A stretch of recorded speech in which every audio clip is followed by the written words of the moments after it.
Assalamualaikum warahmatullahi wabarakatuh. Mari klik subscribe di channel ini dan aktifkan tanda loncengnya untuk mendapatkan update pemberitahuan di video berikutnya.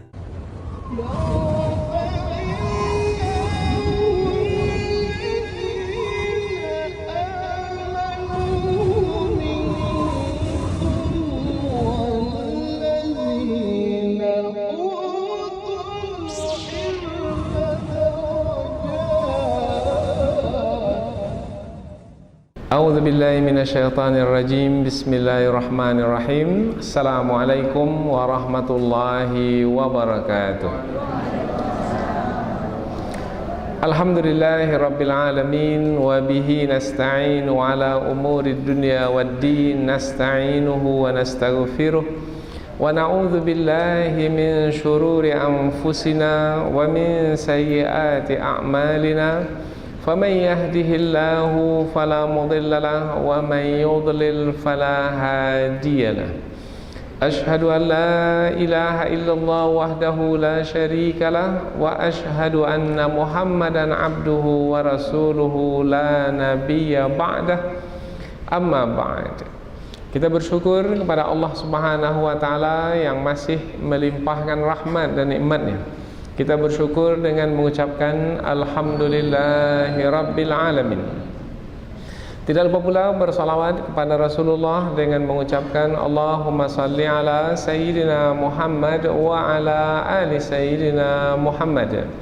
Dan bersalam kepada Rasulullah dengan mengucapkan Assalamu alayka ya Rasulullah. Alhamdulillah kita dapat kembali meneruskan pengajian tafsir ayat-ayat suci Al-Quran yang insyaAllah kita akan teruskan kepada ayat yang ke-38, 39 dan 40 dari surah Al-Ma'idah. 38, 39 dan 40 dari surah Al-Ma'idah, yaitu yang menerangkan tentang hukuman ke atas pencuri.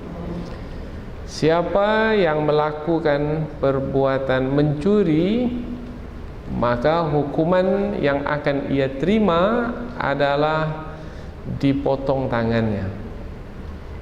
Ini adalah sebagai ketetapan dari Allah Subhanahu wa taala yang diperintahkan oleh Allah kepada para penguasa untuk menjalankannya. Tujuannya adalah untuk kemaslahatan manusia, supaya manusia merasa selamat di dalam kepemilikan harta. Karena apabila para pencuri itu berleluasa disebabkan karena hukuman yang mereka terima tidak membuat mereka menjadi jera, tidak membuat mereka menjadi takut, maka ia akan mendatangkan kegelisahan dan ketakutan bagi masyarakat yang mungkin pada hari ini kita sudah merasakannya. Letak saja Honda kita di hadapan, tak berapa lama hilang. Sementara kita membeli Honda tersebut dengan uang cicilan gaji kita per bulan sampai 2-3 tahun baru lunas. Kemudian si pencuri mengambilnya dalam waktu yang sangat singkat sekali. Begitu juga umpamanya ada perampok masuk ke dalam rumah kita, kemudian mencuri barang kita yang sudah lama kita kumpulkan, kemudian ia mencurinya hanya dalam waktu yang sebentar sekali. Kita tinggalkan rumah kita beberapa hari, mungkin kita pulang kampung, kita pun merasa gelisah. Jangan-jangan pencuri akan masuk ke dalam rumah, kemudian mengambil harta benda kita. Mengapa berleluasa para pencuri pada hari ini? Disebabkan karena hukuman yang mereka terima sangat ringan sekali. Hanya dipenjara beberapa bulan, kemudian mereka keluar lagi dan mencuri lagi lebih besar lagi dari yang telah mereka lakukan. Maka hukuman ke atas pencuri dari Allah yang maha mengetahui lagi maha bijaksana. Hukuman ke atas pencuri adalah potong tangan. Nah, hukuman potong tangan ini akan membuat setiap orang yang berniat mencuri menjadi takut untuk mencuri, maka ia tidak berani mencuri karena yang akan ia terima nanti adalah potong tangan. Jelas ia adalah sesuatu yang sangat ditakuti oleh setiap orang. Allah yang maha mengetahui lagi maha bijaksana pasti mengetahui yang terbaik bagi manusia untuk memelihara kemaslahatan manusia, khususnya tentang harta benda yang mereka miliki. Inilah ayat yang ke-38, 39 dan 40. Apa kaitannya dengan ayat sebelum ini? Kaitannya jelas sekali, bahwasanya ayat sebelum ini menerangkan tentang kesudahan orang-orang beriman dan kesudahan orang-orang kafir di akhirat nanti. Kesudahan orang-orang beriman di akhirat nanti dimasukkan dalam surga. Kesudahan orang-orang kafir di akhirat nanti dimasukkan ke dalam neraka. Itu di akhirat. Bagaimana di dunia? Nah, Allah menerangkan tentang orang-orang yang melakukan pelanggaran. Apabila mereka tidak bertaubat kepada Allah, mereka tidak hanya menerima pembalasan di akhirat saja, mereka juga menerima pembalasan di dunia ini. Umpamanya melakukan perbuatan mencuri, maka yang akan mereka terima di dunia ini adalah potong tangan. Jadi ayat ini menerangkan tentang hukuman. Kalau ayat yang sedang kita bahaskan ini hukuman di dunia ini. Sementara ayat yang sebelum ini menerangkan tentang hukuman di akhirat nanti. Jadi syariat Islam itu menerangkan tentang hukuman yang diberlakukan di dunia ini dan di akhirat nanti. Kemudian apabila kita lihat lagi sebelum ayat yang berkaitan dengan kesudahan orang-orang beriman dan kesudahan orang-orang kafir, sebelumnya sudah diterangkan pula tentang hukuman ke atas penyamun. Ada 4 hukuman ke atas penyamun, yaitu apabila si penyamun itu membunuh, tidak merampas harta, maka hukuman ke atasnya adalah dibunuh. Kemudian apabila si penyamun itu membunuh dan merampas harta, maka hukuman ke atas si penyamun itu adalah disalib di tiang gantungan, yaitu dihukum bunuh di tiang gantungan, kemudian juga dipertontonkan ke hadapan manusia di tiang salib, di tiang gantungan. Kemudian apabila merampas harta benda, tidak membunuh, merampas berarti mencuri. Nah, seperti yang dimasukkan dalam ayat ini. Maka dalam ayat sebelum ini adalah dipotong tangannya dengan bertentangan. Kalau di sini dipotong tangan saja.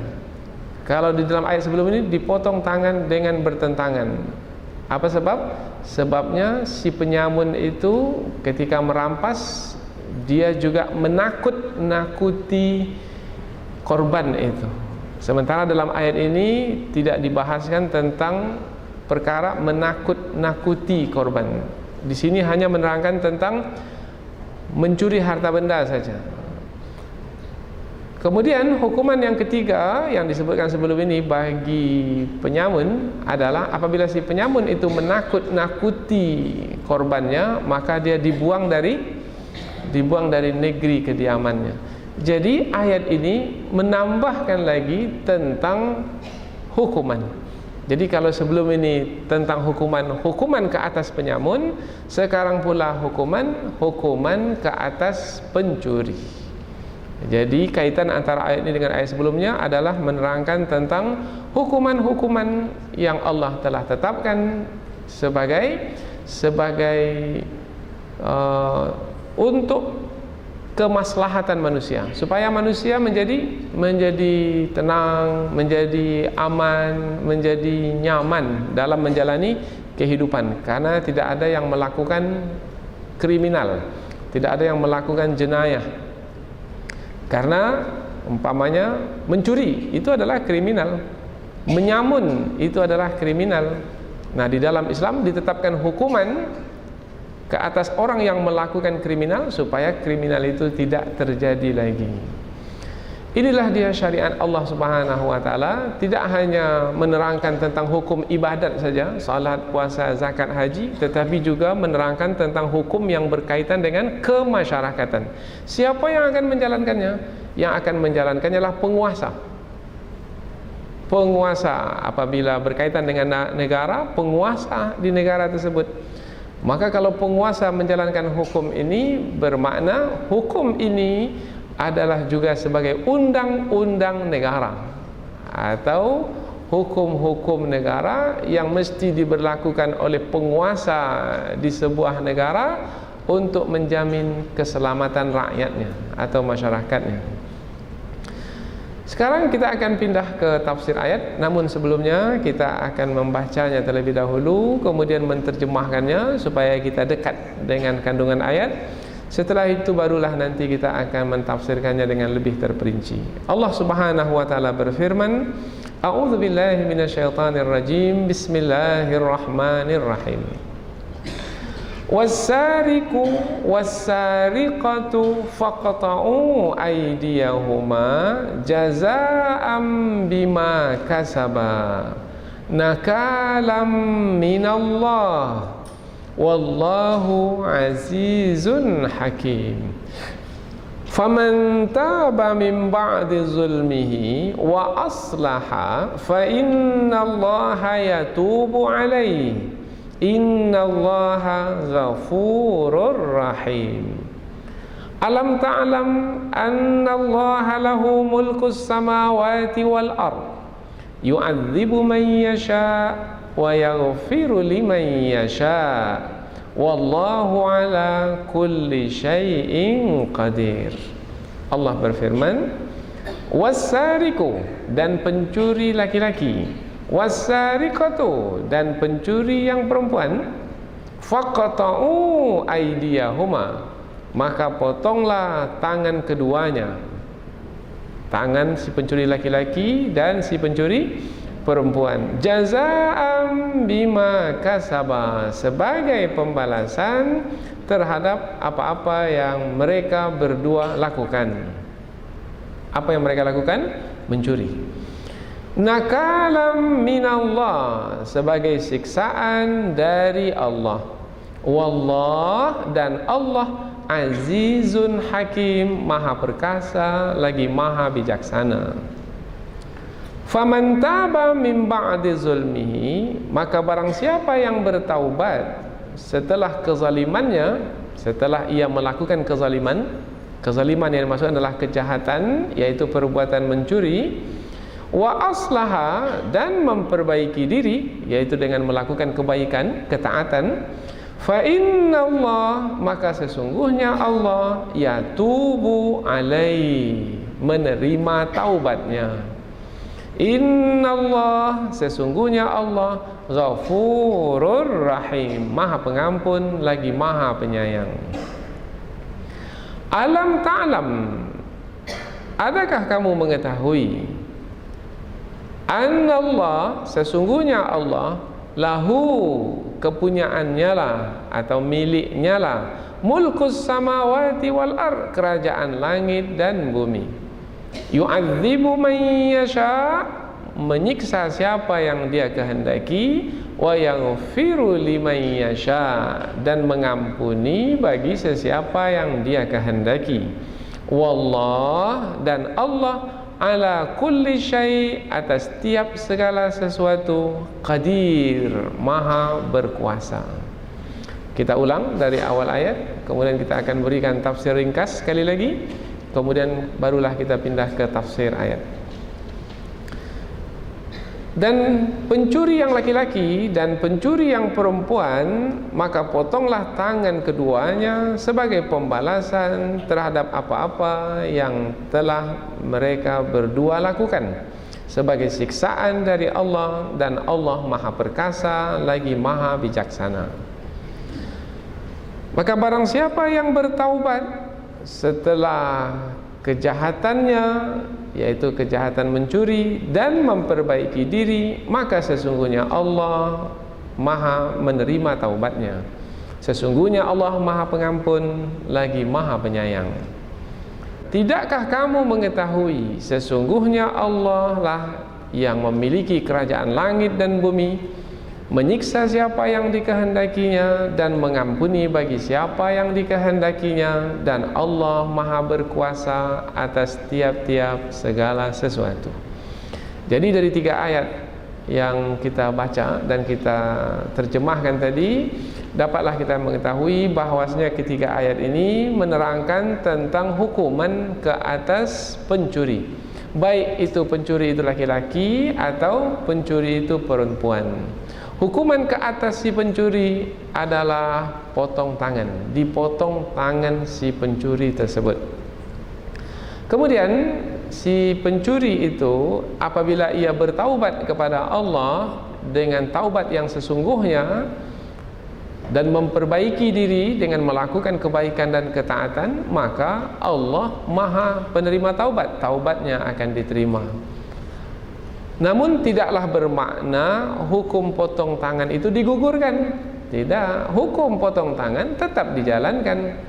Hanya saja dosa-dosanya telah diampuni oleh Allah, sehingga apabila ia mati kemudian meninggalkan dunia ini, maka di akhirat kelak atau di alam barzah tidak disiksa lagi atas kejahatan yang telah ia lakukan. Maka ia mendapatkan kebaikan di akhirat kelak apabila bertaubat kepada Allah. Hukuman potong tangan ini adalah dari sisi Allah Subhanahu wa taala yang Maha Perkasa lagi Maha Bijaksana. Maka sepatutnya penguasa di suatu negeri hendaklah menjalankan hukum potong tangan ini, karena ia adalah dari sisi Allah Subhanahu wa taala yang Maha Perkasa. Apabila memang ia mengagungkan Allah yang Maha Perkasa, maka wahai para penguasa, jalankan hukum potong tangan. Kalau tidak mau menjalankan hukum potong tangan, bermakna tidak mengagungkan Allah yang Maha Perkasa. Seakan-akan para penguasa itu pula yang Maha Perkasa. Maka kalau memang demikian, Allah akan menyiksa siapa yang Dia kehendaki, yaitu yang tidak mengagungkan Allah. Dan apabila mau menjalankannya, maka Allah Subhanahu wa taala akan melimpahkan rahmat. Kalau sebelum ini belum menjalankan, disebabkan karena kebodohan, disebabkan karena kelalaian, atau mungkin disebabkan karena penindasan dari musuh, ancaman dari musuh untuk tidak menjalankan hukuman yang Allah telah tetapkan, maka mudah-mudahan Allah Subhanahu wa taala mengampuni siapa yang dikehendakinya. Tapi kalau tidak mau, maka Allah akan menyiksa, mengazab siapa yang dikehendakinya. Sebab yang menguasai alam semesta ini, kerajaan langit dan bumi ini adalah Allah Subhanahu wa taala, dan tak ada siapa yang mampu untuk menghadapi Allah, karena Allah Maha berkuasa ke atas segala sesuatu. Dan bagi si pencuri pula, apabila telah mencuri, maka segeralah bertaubat kepada Allah. Apabila tidak bertaubat, Allah akan mengazab dan menyiksanya, tidak hanya di dunia ini tapi juga di akhirat nanti. Tapi kalau mau bertaubat dengan sungguh-sungguh, maka Allah akan menerima taubatnya dan akan menghapuskan dosa-dosanya. Maka nanti di akhirat akan diberikan balasan kebaikan ke atas perbuatan baik yang telah ia lakukan ketika di dunia. Karena perbuatan taubat itu adalah di antara perbuatan baik. Tidak mau bertaubat, enggan bertaubat, itu adalah perbuatan yang buruk dan tercela. Jadi 3 ayat ini menerangkan tentang hukuman ke atas orang yang mencuri. Selanjutnya kita akan pindah ke tafsir ayat, yaitu penjelasan yang lebih panjang dari ayat. Kita mulai dari pangkal ayat, wa dan.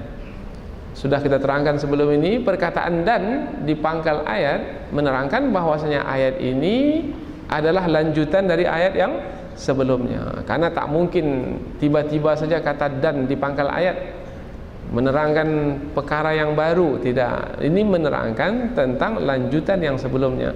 Tapi lanjutan sebelumnya tidak ada berkaitan tentang pencurian atau hukuman ke atas si pencuri. Maka ayat ini menerangkan lanjutan dari hukuman yang telah Allah sebutkan sebelum ini. Sebelum ini hukuman ke atas si penyamun, sekarang pula hukuman juga ke atas si pencuri. Jadi ayat-ayat ini adalah lanjutan kepada ayat-ayat sebelumnya yang menerangkan tentang hukuman. As-sariqu, si pencuri. As-sariku ini isim fa'il, si pencuri. Maknanya adalah yang melakukan perbuatan mencuri. Was-sariqatu, nah kalau kita lihat was-sariqu, was-sariqatu, bedanya adalah satu pakai ta marbutah, satu lagi tak dipakai. Nah, di dalam kaedah bahasa Arab yang tidak pakai itu menerangkan si pelakunya itu laki-laki. Kalau pakai ta marbutah, was-sariqatu tu, nah ini menerangkan bahwasanya si pelakunya itu perempuan. Jadi di dalam ayat ini Allah mengkhabarkan si pencuri laki-laki dan si pencuri perempuan. Mengapa disebut laki-laki dan perempuan? Untuk menerangkan bahwasanya siapa saja yang mencuri tanpa terkecuali, entah dia laki-laki ataupun dia perempuan, kalau mencuri maka hukuman ke atasnya potong tangan. Jadi tidak ada pengecualian, yang laki-laki saja yang dipotong tangan, perempuan tidak umpamanya, atau yang perempuan saja dipotong tangan, laki-laki tidak. Oh tidak, hukuman ini sama ke atas siapa saja. Kalau memang ia mencuri, potong tangan. Was-sariqu was-sariqatu faqta'u aydiyahuma. Faqta'u, fa maka. Kalau disebut kata maka bermakna setelahnya itu adalah jawaban bagi yang sebelumnya. Jawaban si pencuri laki-laki dan si pencuri perempuan. Nah, ini kan tergantung. Maka jawabannya, kalau ada yang mencuri laki-laki atau perempuan, maka ini lanjutannya, maka potong tangan kedua mereka itu, yang laki-laki dan yang perempuan itu. Jadi fa di sini menerangkan tentang jawaban kepada yang sebelumnya. Yang sebelumnya itu seakan-akan dia sebagai syarat, dan setelah fa itu adalah sebagai jawab syarat. Tapi sebenarnya ayat ini bentuk penyampaiannya adalah al-khabariyah, yaitu pengkhabaran. Allah mengkabarkan kepada kita. Tetapi meskipun bentuk ayat ini adalah pengkhabaran, isinya di dalam adalah berupa perintah, yaitu perintah menegakkan hukuman potong tangan ke atas pencuri. Ini semakin jelas ketika Allah menggunakan kata kerja bentuk perintah sebagai jawabus syarat. Faqta'u, maka potonglah. Nah, potonglah di sini perintah dari Allah. Apabila perintah dari Allah, maka hukumnya adalah wajib untuk dijalankan. Kepada siapa perintah ini? Perintah ini adalah kepada penguasa di satu negeri. Jadi kalau di suatu negeri itu tidak dijalankan hukum potong tangan, siapa yang berdosa? Yang berdosa adalah penguasa, karena perintah Allah itu ke atas mereka. Jangan mudah-mudah aja jadi yang berkuasa, dapat gaji banyak pula lagi, senang dia dengan kedudukannya sebagai penguasa. Ketika tidak menjalankan syariat Allah, hukum Allah, maka bermakna telah berhadapan dengan Allah. Maka pertanggungjawabkanlah di hadapan Allah di hari akhirat kelak. Jangan mudah-mudah saja bawa mobil plat merah itu. Ada tanggung jawab yang mesti dijalankan, berhadapan dengan Allah Subhanahu wa taala. Was-sariqu was-sariqatu faqta'u aydiyahuma. Dan pencuri laki-laki dan pencuri perempuan, maka potonglah tangan kedua mereka itu. Maknanya tangan kedua mereka itu, mereka yang laki-laki itu atau mereka yang perempuan itu. Bukan maksudnya kedua tangannya, bukan, satu tangannya saja. Tangan yang mana? Ini dibahaskan dalam pembahasan fikih. Sebenarnya dalam pembahasan tafsir ini kita tidak mau sampai ke pembahasan yang terperinci. Apabila si pencuri itu mencuri pada kali pertama, maka yang dipotong adalah tangan kanannya. Mencuri lagi setelah itu, tangan kanan sudah dipotong, maka mana lagi yang dipotong? Kaki kirinya yang dipotong. Ini sebagai lanjutan dari hukuman yang sebelum ini telah diterangkan, yaitu hukuman potong tangan dan kaki yang bertentangan. Setelah itu mencuri lagi, potong tangan kirinya. Setelah itu mencuri lagi, potong kaki kirinya. Setelah itu mencuri lagi, masukkan ke dalam penjara, yaitu dijauhkan dia dari masyarakat sehingga tidak punya peluang lagi untuk mencuri. Nah, ini perincian dari hukum potong tangan. Maka potonglah tangan keduanya. Potong tangan itu sampai mana? Maka dibahaskan dalam pembahasan fikih, yaitu potong tangan itu sampai pergelangan tangan, ilal qu'. Ini al-qu', ya, pergelangan tangan. Mengapa potong tangannya? Sebab tangan itulah yang melakukan perbuatan mencuri. Apa makna mencuri? Mencuri adalah mengambil barang orang lain yang orang tersebut menyimpan barangnya itu dengan baik, dengan sungguh-sungguh. Itu definisi mencuri. Tapi kalau orang itu tak sungguh-sungguh, dia menyimpan barangnya, diletak saja di depan rumahnya, maka ini tidak akan diberlakukan hukum potong tangan ke atas orang yang mengambilnya. Umpamanya diletakkan di depan, umpamanya dia tidak menyimpannya baik-baik. Nah, ini diperdebatkan di dalam pembahasan fikih, karena yang memiliki harta ini tidak menyimpannya dengan sungguh-sungguh, maka tidak diberlakukan hukum potong tangan ke atas orang yang mengambil harta, yang harta tersebut dibiarkan saja di hadapan rumahnya umpamanya. Tidak diberlakukan hukum potong tangan ke atas orang yang mengambil harta yang seperti itu keadaannya. Kemudian juga disyaratkan si pencuri itu mestilah dewasa. Jadi kalau kanak-kanak yang mencuri tidak diberlakukan hukum potong tangan. Kemudian hukum potong tangan itu pun juga diberlakukan apabila bukti itu cukup.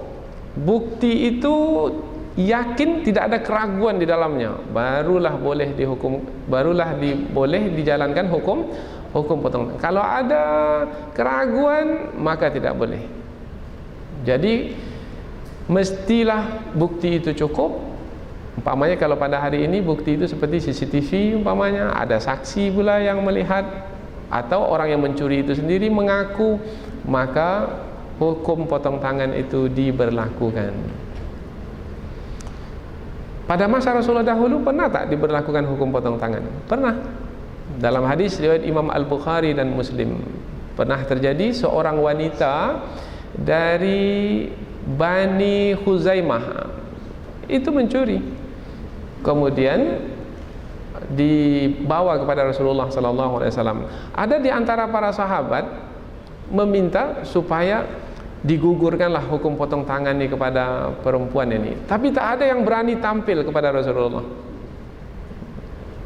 minta digugurkan hukum potong tangan. Kemudian dicari siapalah kira-kira ini yang dicintai oleh Rasulullah, maka dialah yang diutus kepada Rasulullah untuk minta digugurkan hukum potong tangan ini. Maka dapatlah Usamah bin Zaid. Usamah bin Zaid ini sangat dicintai oleh Rasulullah, sangat disukai oleh Rasulullah. Nah, mudah-mudahan nanti lembutlah hati Rasulullah supaya hukum potong tangan ini digugurkan. Datanglah Usamah bin Zaid ini ke hadapan Rasulullah, minta supaya digugurkan hukum potong tangan kepada perempuan tersebut. Maka berubahlah wajah Rasulullah SAW.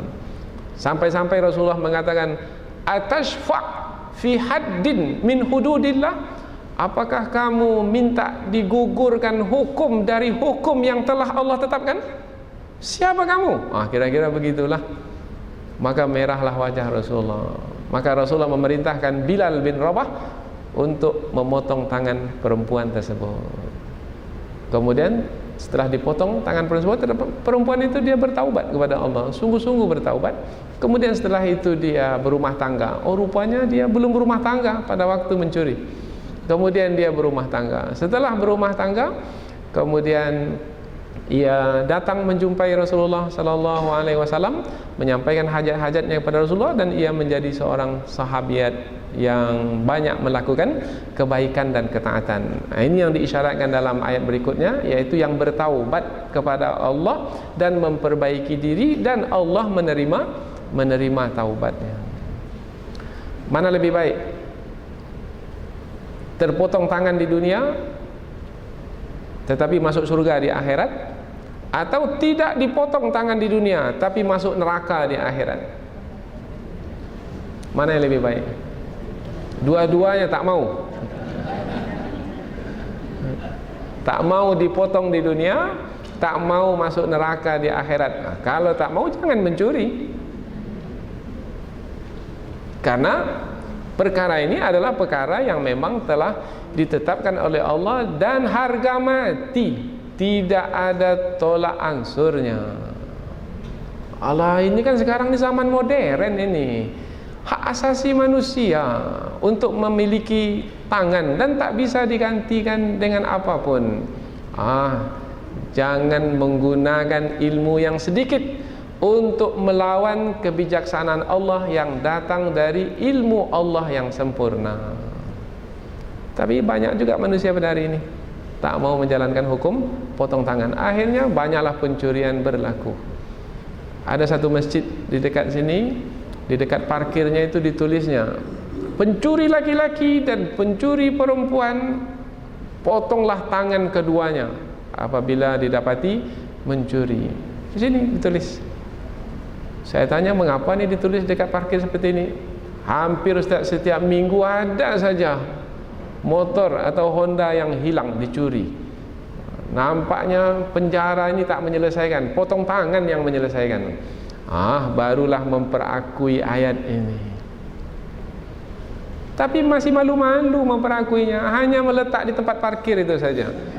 Kalau mau bersungguh-sungguh memperakuinya, maka tetapkan dia sebagai undang-undang dan jalankan, kuat kuasa kan, barulah akan berubah keadaan ini. Maka koruptor-koruptor itu tak berani korupsi lagi, potong tangan. Karena koruptor itu adalah mencuri. Mencuri uang apa? Mencuri uang rakyat, mengambil harta rakyat, potong tangannya karena dia mencuri. Bahkan pada hari ini kita dengar pula dalam satu kasus yang besar di negeri kita ini, bukan saja disebut si pencuri itu pencuri, tetapi disebut dia sebagai yang merompak negeri ini. Kalau merompak itu hukumannya seperti yang sebelum ini, yaitu potong tangan dan kaki secara bertentangan. Karena perbuatannya itu sudah memiskinkan dan menyengsarakan rakyat yang banyak. Ini ayat Al-Quran. Jangan sekedar dibaca saja, jangan digunakan sebagai alat untuk bersumpah saja. Karena pada awal masa jabatan bersumpah dengan mengangkat Quran di atas kepalanya. Demi Allah, wallahi, billahi, tallahi, selama saya menjabat, saya tidak akan. Jangan bersumpah dengan ayat Al-Quran saja, tetapi jalankan juga hukum yang terdapat dalam Al-Quran. Dan tidak ada satu pun ulama yang tidak memperakui tentang hukuman ini. Semuanya memperakui, tak ada yang menentangnya. Tidak ada yang mengatakan hukum ini tak berlaku lagi, tak ada. Semua memperakui hukum ini ia tetap dilaksanakan, tidak dinasahkan sampai hari kiamat. Bermakna manusia itu sendiri sekarang ini yang tidak mau menjalankannya karena keangkuhan dan kesombongannya, atau mungkin karena kelalaian, atau mungkin karena kebodohan. Kalau kira-kira kita ini karena apa kira-kira?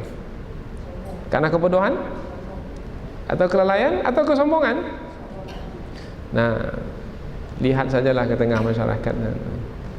Dikatakan bodoh, dia tahu. Dikatakan lalai, sudah diingatkan. Dikatakan sombong, itulah yang betul. Maka tinggal lagi sekarang berani tidak mengakui diri sebagai yang sombong. Kalau ya, maka berhadapan dengan Allah Subhanahu wa taala dan tunggulah pembalasan dari Allah, karena Allah pasti akan membalas ke atas orang-orang yang sombong itu. Tapi siapa kita ini kalau menyombongkan diri di hadapan Allah Subhanahu wa taala?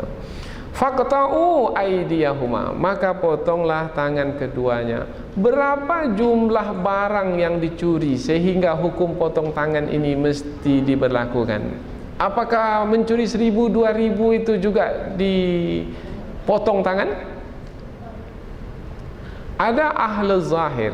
Ahlu zahir ini adalah yang memahami secara langsung dari ayat ini saja. Nah, ahlu zahir ini ketika menjumpai ayat seperti ini, maka berpendapat siapa saja yang mencuri, sekecil apapun dia mencuri, kalau dia telah mencuri maka dipotong tangannya. Karena dia memahaminya dari zahir ayat ini, dari lahiriah ayat ini saja. Dari ayat ini tanpa mempertimbangkan hadis-hadis yang berkaitan dengan hukum mencuri ini. Namun apabila melihat kepada umpamanya hadis riwayat Imam At-Tirmidzi, Rasulullah ada bersabda, la qat'a fi aqalli min asyarati darahim, tidak dipotong tangan apabila jumlah yang dicuri itu kurang dari 10 dirham. Nah, kalau kurang dari 10 dirham itu tidak dipotong tangan. Tapi kalau lebih dari 10 dirham dipotong tangan. 1 dirham itu berapa kira-kira? Lebih kurang 3 gram emas. Nah, kira-kira sebanyak itulah jumlahnya. Kemudian ada lagi riwayat yang lain, riwayat Imam Al-Bukhari dan juga Imam Muslim, bahwasanya tuqta'ul yadi, dipotong tangan itu fi rub'i dinar fasaidan, yaitu dipotong tangan itu apabila barang yang dicuri itu adalah 1/4 dinar emas atau lebih. Nah, 1/4 dinar emas atau lebih mencuri, maka dipotong tangan. 1 dinar itu berapa? 4,25 gram emas. Kalau dahulu pada masa Rasulullah, membeli 1 ekor kambing itu dengan harga 1 dinar. Jadi 1 dinar itu bisa membeli 1 ekor kambing. Sekarang 1 ekor kambing berapa harganya? Kalau kita sebut saja 1 juta harganya, bermakna mencuri 250.000 rupiah, itu 1/4 dari 1 juta, maka dipotong tangan. Kurang dari 250.000, tidak diberlakukan hukum potong tangan. Tapi diberlakukan juga hukum lain, namanya hukum ta'zir namanya, yaitu hukuman yang bisa memberikan efek jera kepada si pelakunya, umpamanya dipenjarakan umpamanya berapa hari dan seterusnya.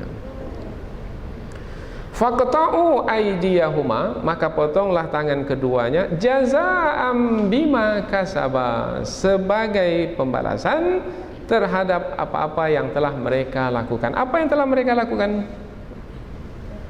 Apa yang telah dilakukan oleh pencuri laki-laki dan pencuri perempuan itu? Mencuri, yaitu mengambil harta orang lain. Agama Islam ini turun adalah untuk diantaranya menjaga harta. Maka ditetapkanlah hukuman mencuri.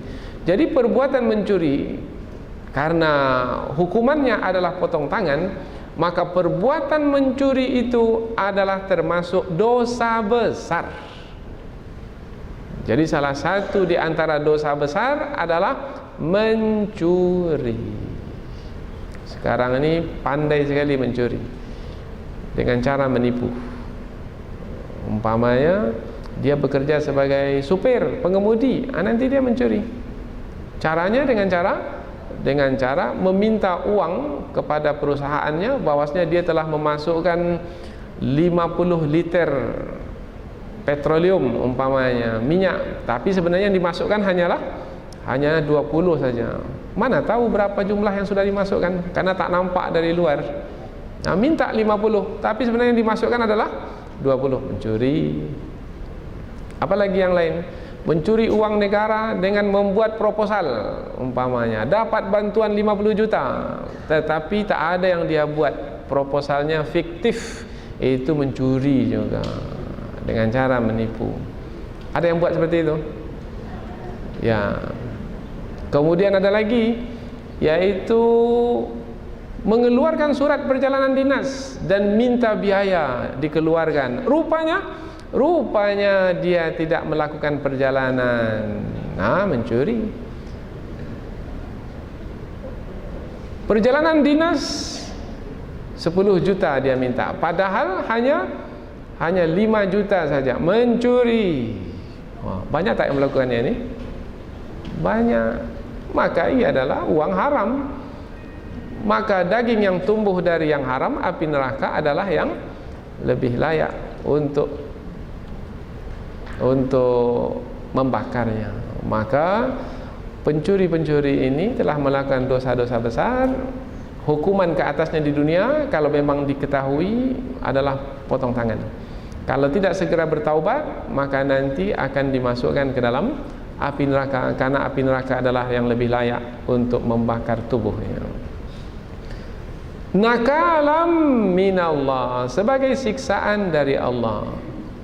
Tadi sudah disebutkan sebagai pembalasan ke atas apa yang telah mereka lakukan, dan sekarang ditambah lagi sebagai siksaan dari Allah. Tetapi Allah tidak menggunakan kata azaban minallah, tidak. Allah menggunakan kata nakalan. Penggunaan kata nakalan ini adalah untuk menerangkan tentang siksaan atau azab yang mendatangkan rasa takut. Nah, itu makna nakalan di sini. Jadi penggunaan kata nakalan adalah kata yang digunakan untuk mendatangkan rasa takut. Takut tidak kalau dipotong tangan? Oh, takut. Nah, siksaan berupa potong tangan itu adalah nakalam minallah, sebagai siksaan yang menakutkan dari Allah Subhanahu wa taala. Ganaslah, kejamlah syariat Islam ini. Nah, ada yang berpandangan demikian. Ini biasanya dari musuh Islam. Dari musuh Islam, dia akan coba mencari-cari mana yang bisa menjatuhkan kemuliaan agama Islam. Di antaranya adalah hukum potong tangan ini. Oh, ini ganas lah. Oh, ini tidak menghormati hak asasi manusia lah, dan seterusnya. Ini hukum primitif lah. Ini perkataan-perkataan yang keji yang keluar dari mulut-mulut mereka. Tujuannya adalah untuk mencemarkan kemuliaan agama Islam. Bagaimana kita menjawabnya? Kita menjawabnya adalah hukuman di dalam Islam, umpamanya hukum potong tangan, sebenarnya bukan untuk memotong tangan orang sebenarnya, bukan. Hukuman itu ditetapkan dalam Islam adalah supaya tak ada yang mencuri. Begitu cara memahaminya. Tetapi mereka ini karena kedengkian dalam hati mereka, bukan begitu cara mereka memahaminya. Mereka memunculkan potong tangan. Oh, ini ganas, ini keras, karena ini menakutkan. Nah, mereka ini tujuannya adalah supaya menjauhkan syariat Islam itu dari manusia. Sebenarnya hukuman itu ditetapkan, hukum potong tangan, supaya manusia tidak melakukannya. Ada tak yang berani untuk mencuri kalau akhirnya akan dipotong tangannya? Akan berpikir 1000 kali untuk mencuri. Saya akan mencuri, terpotong tangan saya nanti. Mana ada orang yang mau tangannya terpotong? Maka hukuman yang berat itu tujuannya adalah supaya perbuatan mencuri itu tidak dilakukan. Kalau ada yang melakukannya, itu adalah sebagai pengajaran supaya pertama orang yang mencuri itu tidak mencuri lagi, kemudian orang yang belum mencuri tidak akan berani mencuri. Ini buktinya sudah ada orang yang dipotong tangan, maka aman. Maka kita tengok ada negeri-negeri yang dijalankan hukum potong tangan ini, kedainya itu dibuka begitu saja, tak ditutup, dibuka begitu saja. Tak ada yang berani mencuri, sebab kedapatan mencuri akan dipotong tangan. Kita merasa aman, merasa tenang, merasa nyaman di dalam memiliki harta. Wallahu azizun hakim, dan Allah maha perkasa lagi maha bijaksana. Mengapa Allah tutup dengan dua namanya? Satu maha perkasa, satu maha bijaksana. Perkasa maknanya tidak dapat dikalahkan. Bijaksana maknanya menetapkan sesuatu tepat pada tempatnya. Mengapa ditutup dengan maha perkasa? Karena ini kaitannya dengan hukum yang akan dijalankan. Jadi meskipun ada penguasa di dunia dan mereka itu merasa berkuasa, jangan coba-coba berhadapan dengan Allah yang maha perkasa dengan tidak menjalankan hukum Allah. Nanti Allah yang maha perkasa itu nanti yang akan melakukan pembalasan, karena tidak menghormati Allah yang maha perkasa dengan menjalankan hukumnya. Itu makna maha perkasa. Jadi ujung ayat ini sebenarnya adalah ancaman sebenarnya, atau peringatan keras. Jangan coba-coba kamu, wahai orang yang kuperintah untuk menjalankan hukum potong tangan. Kalau kamu tidak menjalankan hukum potong tangan, maka aku yang maha perkasa yang akan memberikan pembalasan ke atasmu. Siapa kamu kalau berhadapan denganku yang maha perkasa? Kira-kira demikianlah Allah menutup ayat ini, supaya setiap orang yang telah diberi tanggung jawab untuk menjalankan hukum potong tangan ini tidak ragu-ragu untuk menjalankannya. Dan kalau yang belum, maka segeralah berpikir untuk menjalankan hukum ini, supaya masyarakat ini mendapatkan keselamatan dalam harta benda yang mereka miliki. Mau seperti ini terus keadaan kita ini? Dan tak selesai-selesai ini, bertambah-tambah. Sekarang mudah sekali orang mengambil harta orang lain. ATM lah yang dibongkar, bank lah yang dibongkar, gudang lah yang dibongkar, rumah lah yang dibongkar. Dibongkar semua. Kemudian ada yang menghalang, dibunuh orang yang menghalang tersebut. Akhirnya mencuri membawa kepada membunuh. Dan ini yang kita saksikan pada hari ini. Tapi manusia ini tak faham-faham, tak mengerti-mengerti. Dasar manusia yang apa mau kita sebut? Dasar manusia yang tak mau diajar oleh Allah yang maha mengetahui lagi maha bijaksana. Ini bahasa ini masih lembut ini bahasanya. Mudah-mudahan dengan sentuhan lembut ini maulah cair. Hakim maha bijaksana, menempatkan sesuatu pada tempatnya dan bermanfaat, yaitu orang yang mencuri potong tangan, ini bijaksana. Orang yang berzina, belum berumah tangga berzina, dirajam 100 kali. Sudah berumah tangga masih berzina, dirajam sampai mati. Itu adalah kemaha bijaksanaan Allah. Karena itulah dia sebagai menegakkan hukum yang adil. Karena yang maha mengetahui pastilah mengetahui mana yang terbaik bagi manusia. Kalau dibuat kepada hukum zina, ada lagi pembahasannya. Ini adalah hukum mencuri. Kemudian ayat berikutnya, faman taba min ba'di zulmihi, maka barang siapa yang bertaubat setelah melakukan kejahatannya, yaitu kejahatannya mencuri. Kejahatan dalam ayat ini digunakan kata zalim. Mengapa digunakan kata zalim? Karena kata zalim ini biasa digunakan kepada kejahatan yang sangat buruk sekali. Syirik dikatakan perbuatan zalim. Inna syirka la zulmun azim. Sesungguhnya syirik adalah kezaliman yang paling besar. Mengapa digunakan kata zalim? Untuk menerangkan kejahatan mencuri itu adalah kejahatan yang buruk sekali. Maka kita sebagai orang tua hendaklah mendidik anak kita dari kecil lagi, jangan mencuri. Mesti dididik. Sekecil apapun jangan. Punya kawannya jangan mencuri. Buah dari pohon sebelah ni, pohon tetangga umpamanya ada buah jambu kah, buah rambutan kah, jangan mencuri. Itu mesti. Ini ayah maknya pula yang kadang mencuri, bawanya anaknya sekali. Itu mengajarkan perbuatan yang tercela ini kepada anak. Mencuri pada waktu kecil mungkin sedikit-sedikit jumlahnya, setelah besar pula jumlahnya. Maka jangan mencuri. Itu tidak punya kita. jangan ambil. Kalau mengambilnya juga maka mencuri. Alah, Rp1.000 saja mak, itu bukan milik kita. Sekecil apapun itu adalah mencuri. Ditanamkan akhlak yang mulia itu kepada anak.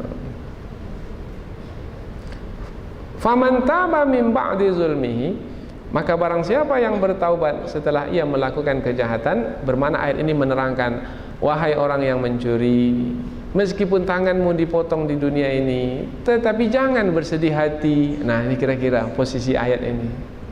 Jangan bersedih hati, masih ada peluang bagimu untuk mendapatkan kehidupan yang lebih baik di akhirat nanti. Tetapi dengan syarat, hendaklah kamu bertaubat kepada Allah. Taubat yang sungguh-sungguh, wa aslaha, dan memperbaiki diri, yaitu dengan melakukan kebaikan-kebaikan, ketaatan-ketaatan. Fa innallaha yatubu alaihi, maka sesungguhnya Allah akan menerima taubatnya. Innallaha ghafurur rahim, sesungguhnya Allah Maha penerima taubat lagi Maha penyayang. Di ayat ini Allah menutupnya dengan Maha pengampun lagi Maha penyayang. Kalau sebelum ini Maha perkasa lagi Maha bijaksana. Sebelum ini sudah kita terangkan, ujung-ujung ayat itu ia bisa juga difahami sebagai kesimpulan ayat. Jadi apabila ayat sebelum ini menerangkan tentang hukuman yang mesti dijalankan, maka sesuailah kata Maha perkasa lagi Maha bijaksana. Tetapi ini ayat ini berkaitan dengan kasih sayang Allah bagi orang yang bertaubat, maka sesuailah Maha pengampun lagi Maha bijaksana.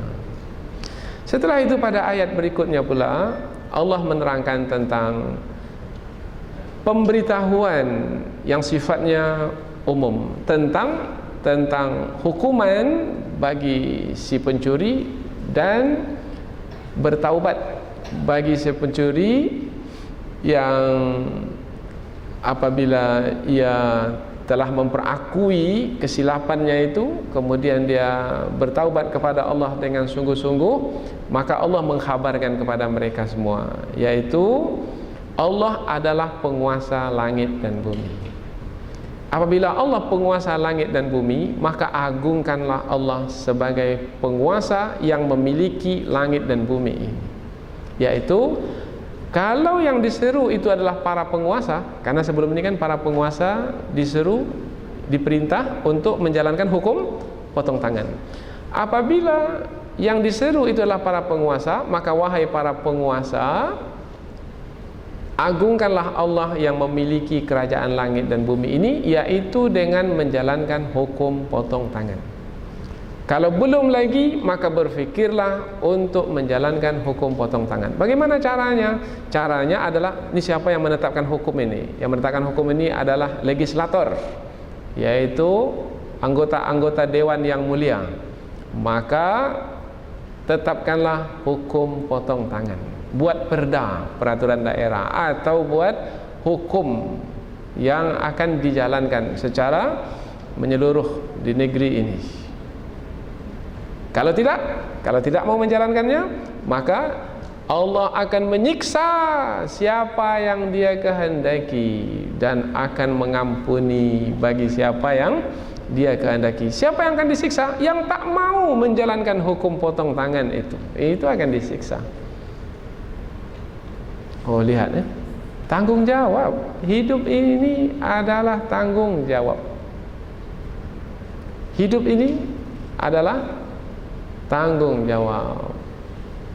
Jangan tujuan hidup ini adalah untuk bersenang-senang dan bersukaria dengan kekuasaan yang dimiliki. Maka Allah memulainya dengan alam ta'lam. Tidakkah kamu mengetahui? Maknanya, jangan sampai kamu tak tahu. Mesti kamu memiliki pengetahuan tentang perkara ini. Yaitu, bagi para penguasa, jalankan hukum potong tangan itu. Karena hukum itu datang dari Allah yang memiliki langit dan bumi ini. Lahu mulkus samawati wal ardh. Ini adalah pesan untuk para penguasa, dan juga adalah pesan untuk si pencuri itu sendiri. Si pencuri kalau sudah mencuri, mengaku sajalah mencuri. Kalau tidak, Allah akan mengazab.